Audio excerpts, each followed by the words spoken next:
เปิดภาพมาพี่น้องเอ้ยมาพบพ่อกับบ่าวมิกคือเก่าเนาะบ่มีหยังพี่น้องมื้อนี้บ่าวมิกเองก็อยากมาแวะเบิ่งดินอ้ายเพิ่นอ้ายตูนกับน้องบองพี่น้องก็บ่ทันเคยเข้ามาก็เลยว่าอยากแวะมาเบิ่งพี่น้องเอ้ยก็ อยากไปสำรวจเบิ่งดินลาวเนาะก่อนอื่นก็หันหน้าหันตามาทางนี้เด้อพี่น้องเอ้ยกราบสบายดีพ่อแม่พี่น้องเมื่อสุขคนเด้อที่เข้ามาสู่ช่องบ่าวมิกแชนแนลเนาะก็ มีหยังหลายพี่น้องมื้อนี้ก็มาเบิ่งดินอ้ายเพิ่นอยู่ห้วยดำไปพี่น้องไปเบิ่งนำกันเลย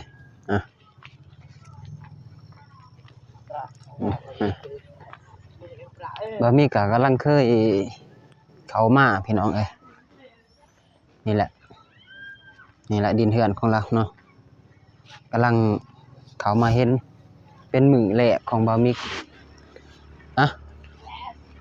กราบทักทายสบายดีเด้อบ่าวมิกเลยจับกล้องให้บ่าวมิกนะไปพี่น้องย่างเบิ่งกะโอ้กว้างพอสมควรเนาะเลยกว้างแล้วเฮือนกว้างเติบดินลาวกะซ้ำ ตั้งเฮือนโมเดิร์นได้นี่ตั้งหานแม่นพี่น้องนี่ก็อยากเข้ามาเบิ่งก็บ่มีโอกาสก็เลยมื้อนี้มีโอกาสได้เข้ามาเบิ่งกับบ่าวสายเนาะโดยส่วนบ่าวสายมาเบิ่งพี่น้องมาเบิ่งดินเฮือนน้องบ้องกับบ่าวตูนเพิ่นบางทีอาจสิเป็นเฮาได้มาสร้างก็มีนะสร้างห้องน้ำแหละสิแม่นเอามาใหม่ดินนี่คันเดียวเพิ่นเอามาใหม่ติเพิ่นสิเอามาอีกได้นี่แม่นพี่น้องก็ยินอยู่เพิ่นสั่งเนาะโดยก็บ่ทันเอาเขามาเพราะว่าทางเขาก็สิแม่นยังค่านี่แหละทางดินเขานี่ยังค่าอยู่เถียเขาก็หลาย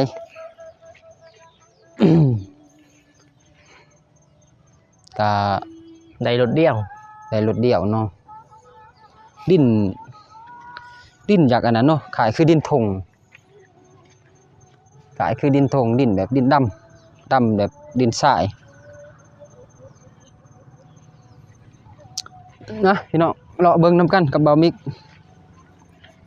กำลังมือแรกพี่น้องเอ้ยเขามาแวะนี่แหละบ่าวสายทางโอ้มือนั้นทางผู้เดียวเหรอโดยอ๋อ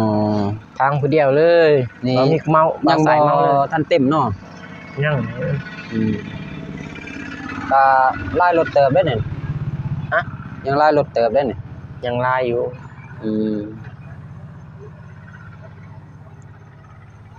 ทางล่างนี่ก็สิแม่นดินของอ้ายเลยเนาะตามเบิ่งแม่นทางล่างนี่เป็นดินสวนกระเพกของอ้ายบ่าวตูนไปเบิ่งเซามันนี่ลายเติบเซาทางหน้าพี่น้องย่างเลาะทางหน้าก็โอ้จะเข้า20เมตรพุ่นเนาะความกว้าง20เลย20เมตรนี่พี่น้องเอ้ยเสาเป็นเสาเฮือนเสาปูนคักได้เสาขนาดก็สิแม่นประมาณหน้า15นี่แหละเนาะ15เสา18เสา18โอ้เนี่ยมาเบิ่งทางนี้พี่น้อง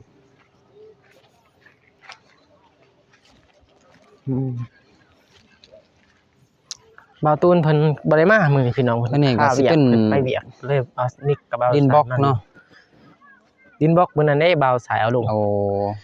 กับบ่าวนุ่งช่วงนั้นเนาะบ่าวมิกบ่ทันเข้ามาเนาะยังบ่าวมิกยังบ่ทันได้เข้ามาฝนตกมื้อนั้นมาโอ้บ่าวมิกมาบ่ได้เด้มื้อนั้นฝนตกมื้อนั้นบ่าวมิกไปแล้วบ่ยังติไปแล้วบ่บ่าวพอดีบ่าวนุ่งว่าเอ้าคือบ่แวะเอาบ่าวมิกคิดว่าบ่าวสายคิดว่าบ่าวมิกมานำบ่าวนุ่งมาฮอดอ้าวสุดท้ายว่าเมามิกยังอยู่เฮือนโอ้น้องเอ้ยคันฮู้ก็สิแวะเอาเลยก็เพิ่นได้จะมาลงมื้อนั้นเลยลายเติบเนาะดินบล็อกลาก็บ่ทันเฮ็ดกำลังกาเกี่ยม 1,500พุ่นได้นี่ 1,500กำลังกาเกี่ยมเนาะพี่น้องสบายดีแม่สบายดีเด้อมาแต่ไสนี่มาที่สวนโอ้ย่างเอาบ่ย่างเอาบ่มีรถโอ้ใกล้บ่ไปสวนไกล อ้ ไปทางพุ่นพุ่นบ่โอ้ สู้ๆๆๆ ไปผู้เดียวบ่นี่ ไปผู้เดียวแล้วบ่มีไป โอ้ใกล้เติบเนาะ ใส่เติบไปให้คิดค่า ย่างคู่มือเลยบ่นี่ กูมือ โอ้ เสับย่างกันแล่นย่าง ไปผู้เดียว ไปผู้เดียว เนี่ยลูกเต้าเด้ ฮะ ลูกหลานเด้บ่มีบ่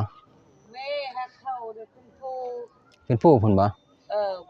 ผู้เดียวเลยลูก โอ้ ฮะทักทายสบายดีเพิ่นเนาะเพิ่นมาแต่สวนพี่น้องใกล้เติบพุ่นน่ะพูดแหละย่างโอ้ก็หลายลักเติบพี่น้องเอ้ยอีต้นเพิ่น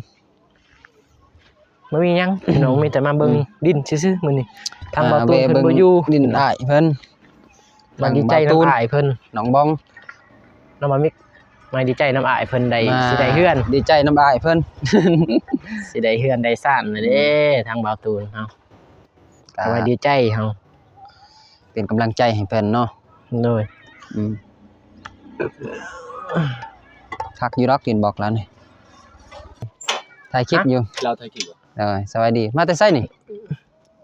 มาแต่บาสิไปตะแตง ไปตะแตง แม่นแหละ โอ้อะสบายดีกะ สบายดี เฮ็ดก่อน มีหยังมาเบิ่งดินบ่าวตูน ไปก่อน ไปเสี่ยว ทักทายหมู่เก่า อ๋อเสี่ยวกันพี่น้องเอ้ยเพิ่นทักทาย เพิ่นมาทักทายอันบ่จื้อเพิ่นบ่มีก็จนบ่จื้อจนเบิ่งด้นเติบบ่มีกัน พี่น้องย่างส้มเบิ่งเท่านี้แหละ เนี่ย สิแม่นมันสิแม่นมื้ออื่นนี่แหละเนาะ ถมดินบ่ สิแม่นมื้ออื่นแหละตามเบิ่ง โดยตามเบิ่ง ก็ยังหลายรถเติบพี่น้องเอ้ยมาเบิ่งนี่ก็ ยังประมาณ20 อืม หรือว่า15นี่แหละมัน10ซำนั้นแหละ สิแม่นมันเป็นรถน้อยเนาะ ตัวนี้นี่ลดน้อยทั้งบ่าวตูนเพิ่นเลยบ่เอาก็เลย แม่น เพิ่นมาเพิ่นก็เลยให้ทอกเลยบ่าว โอ้ ตูนเพิ่นว่า นี่สิแม่นรถน้อยนี่เขาเลยเอามาคันเดียวพี่น้องทางเบาตูนเพิ่นเลยสั่งยกเลิกรถคันนี้สิแม่นรถ6ล้อเนาะ โดย โดยนี่แหละพี่น้องก็บ่มีหยังพี่น้องเอ้ยบ่มีก็มาเบิ่งก็สิได้จบคลิปเพียงแต่ส่ำนี้แล้วเด้อพี่น้องเอ้ยบ่มีก็สิได้ กลับบ้าน กลับบ้านแล้วพี่น้อง ค่ำมื้อ ทำแล้ว แวะมาเบิ่งดินดีใจน้ำอ้ายเพิ่น ดีใจนำอ้าย เอา สัน สาย ที่ได้เห็นแล้วเนาะ อืม เห็นผลงานแหละยังอีกบ่ดนพี่น้อง ครับ ก่อนอื่นก็ขอกราบสวัสดีพ่อแม่พี่น้องหมดสุขุสุคนเด้อ FC ที่เข้ามาส่องบามิกแล้วก็เป็นกำลังใจให้บามิกได้ทำคลิปต่อไปแล้วก็ไว้พบกันคลิปหน้าพี่น้อง